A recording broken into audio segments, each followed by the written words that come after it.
ቀጣይ እንግዳችን እህቷን ለመፈለግ እኛ ጋር መጣለች።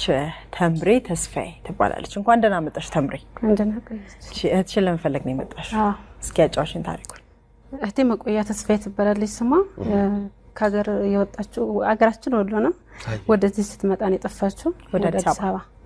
እና አንድ ጊዜ ደውላለን ነበረ ወደ ቀጨኔ አካባቢ ቀጨኔ መድኃኔዓለም አካባቢ እንደምትሰራ ነግራናለች። እና የሰዎቹ ስም ዘለቃ ሳህሌ ትባላለች። ሴትዮዋ አሰሬ ምናምን ብላናለች። እሺ ዘለቃ ሳህሌ እና ስሜንም ቀይረዋለች አልማዝ ብላኛለች ምናምን ነገር ብላ ደውላ ነበር። አንድ ጊዜ ለፋዘር ደውላለት ነበር።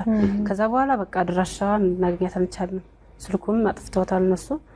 እዛ አካባቢ ሄደን ነበር ግን እናገኛት አልቻልንም። ቤት ምናምን ቀይረዋል አሉ እነሱ ሰዎች።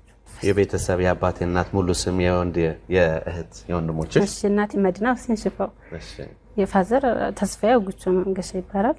ወንድሞቼ ሙአመር ተስፋዬ፣ ኑሬ ተስፋዬ፣ ካማል ተስፋዬ እና ገለታው ተስፋዬ። እህቴ አለምወርቅ ተስፋዬ ትባላለች። ወሎ ምን አካባቢ ነው? ልዩ ቦታው ጃማ ደጎሎ ይባላል እና ትንሽዬ ከተማ ነው። ተወልዳ ያደገችበት ቦታው ልዩ ቦታው ሶክሶካ አርማሙ ወይም ይባላል። ሰፈሩ 011 ቀበሌ ይባላል። መጨረሻ የወጣችሁ ከዛ ነው? የወጣችሁ ከዛ ነው። መቼ ነው የወጣችሁ? 2004 ላይ የወጣችሁ ከሀገር 2003 ላይ ነው የጠፋችሁ ግን 2004 ላይ ነው። ትልቅ ነበረች የዛኔ ወይስ 14 ዓመቷ ነው? 14 ዓመቷ። ስለዚህ በደንብ ታስታውሳለች ሁሉ ነገር ማለት ታስታውሳለች። ያው እንግዲህ አጋጣሚ የሆነ ችግር አጋጥሟት ከሆነ በስተቀር እንጂ ልጅ ናት። በርግጥ 14 ዓመት ልጅ ናት። ወጣት የቤተሰብ ስም ሲጠቀስ አካባቢዎቹ ሲጠቀስ በደንብ ታስታውሳለች።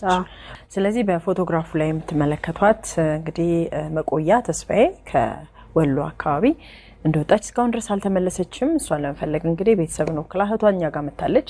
እሷን የምታውቁ ከታች ባለው ስልክ መረጃ አድርሱን። አንቺም እንግዲህ ይሄን ፕሮግራም ስትመለከቺ ወደ ቤተሰቦችሽ ትመጫለሽ ብለን ተስፋ እናደርጋለን። መልካም እድል ይሁንላችሁ ሁላችሁ።